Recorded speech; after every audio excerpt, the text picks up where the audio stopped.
Good evening and welcome back to another edition of Penn State Sports Night. I'm Jeremy Gaines alongside Evan Lasek and Andrew Destin to break down the Big Ten race and all of last week's Big Ten football action. So Andrew, let's get started with you here.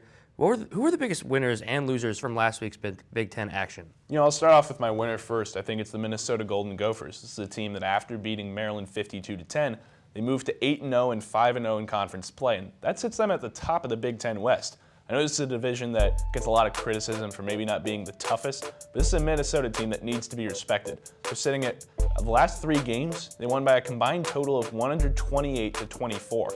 And running back Rodney Smith, he's now at the top of the all-purpose yard record for Minnesota Golden Gophers players. So he's somebody who needs to be taken seriously, especially moving into a key matchup November 9th at home against an undefeated Penn State team. Conversely, the Michigan State Spartans, they took a serious blow this past weekend. Now sitting at 4-4 after a shellacking at home to the Penn State Nittany Lions, 28-7. I mean, this is a team that really didn't show up offensively. Under 100 yards rushing, you rotated 3 quarterbacks. 3-year starter Brian Lewerke couldn't even finish things out.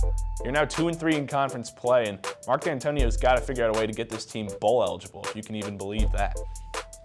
Jeremy, this week, my winner is going to be Ohio State. They, of course, won 38-7 against Wisconsin, and they now sit at 8-0 and on number 3 in the AP poll rankings. Justin Fields did not have the most impressive stat day. He, of course, finished with 167 passing yards and 2 touchdowns, adding another one on the ground. And his stats sit at, his season stats are 24 touchdowns, 1 pick, and over 1,800 yards passing, which is very impressive for an Ohio State offense that is absolutely rolling. J.K. Dobbins had another day going 163 rushing yards and adding 2 touchdowns. His season stats are 1,110 yards and 9 touchdowns on the season. He's making a very strong case for Heisman, and Ohio State just continues to roll. Now, on the opposite end of that, Wisconsin, they're my loser for this week. Losing 38-7 in a big game like that where you need to win for the Big Ten West, that's just not pretty. Their offensive day was not good. Their passing, they were held to under, I believe, 200 yards of total offense, and that's just not going to work for the Big Ten games. And so let's move on here to biggest surprises. Who really who just shocked you this weekend in the Big Ten? I think Michigan was my surprise factor there. They haven't had a good season. They're 6-2. They beat a very good Notre Dame team, and they're now kind of still trying to fight for that spot. Maybe something happens with Ohio State and Penn State, maybe not, but they're proving to all the haters that there is still life in Ann Arbor. They had a great offensive show on the run. They didn't have the best offensive performance passing-wise, but their run game was phenomenal. Hassan Haskins had over 100 yards on the ground. Their running game just alone killed it. They had over 200 yards on the ground, but Shea Patterson, of course, did not look that good. But they have life there, and that's all that they can want. You talk about a good rushing attack. I think that there's a team that completely didn't show up when it comes to running the ball. I mean, Jonathan Taylor, this is somebody who, for the Wisconsin Badgers, was viewed as a Heisman hopeful. And he only turned out 52 yards against Ohio State, and they got thumped in the horseshoe, 38-7. I think this is an Ohio State team that is on the rise. There's somebody that should be viewed as a legitimate national title contender, but boy, if you're Wisconsin, now you're sitting at 3-2 in conference play. It's an uphill battle to win the Big Ten West. Andrew, you certainly make a good point. Ohio State right now has a very good case to be considered the best team in college football. But finally, we'll move on here to which team has the best shot to win their division, and we'll talk about the East and the West here in this one. Yeah, you talked about it right there, Ohio State. This is a team that, undefeated so far in conference play. They're averaging the most points per game and giving up the least points per game of any team in the Big Ten this year. Justin Fields has been phenomenal. Chase Young is electric coming from the pass rush. I think this is a team that offensively, defensively, they're just a complete group. Losing Urban Meyer, yeah, it hurts a little bit, but Ryan Day hasn't missed a beat from that head coaching position.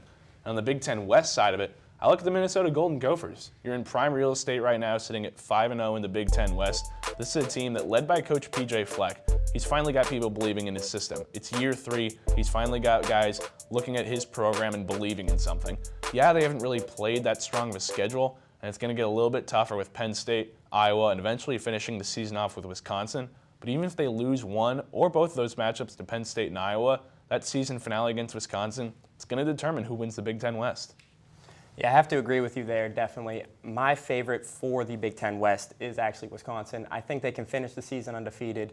They do have, of course, What you just said, they have Minnesota at the end. They're playing Iowa next week, and I think they can beat Iowa. I think they can go in and beat Minnesota too, and then take that Big Ten West. Of course, a lot's going to have to happen. Minnesota's not going to have the prettiest season ending, but they still are not looking that bad in the Big Ten. But then, of course, Ohio State.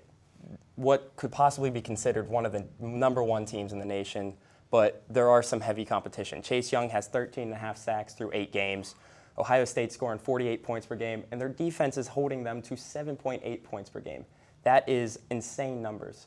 Like you said, offense is rolling, defense is rolling. That's going to be a brick wall, and I think the Penn State-Ohio State game, that will decide the Big Ten East. Certainly a lot of intriguing division matchups coming into who's going to decide really who goes to Indy this year. And those are our thoughts on a very intriguing Big Ten football landscape. Keep watching all the league's matchups to see how things pan out as the season progresses. I'm Jeremy Gaines. For Andrew Destin and Evan Lasek, we thank you for watching our Big Ten football update on Penn State Sports Night. Thank you for watching our latest edition of Penn State Sports Night. If you're a fan of our content, please be sure to subscribe to our YouTube channel for more clips. Also follow us on Twitter at PSSNTV and on Instagram at PSU Sports Night to keep up with the action.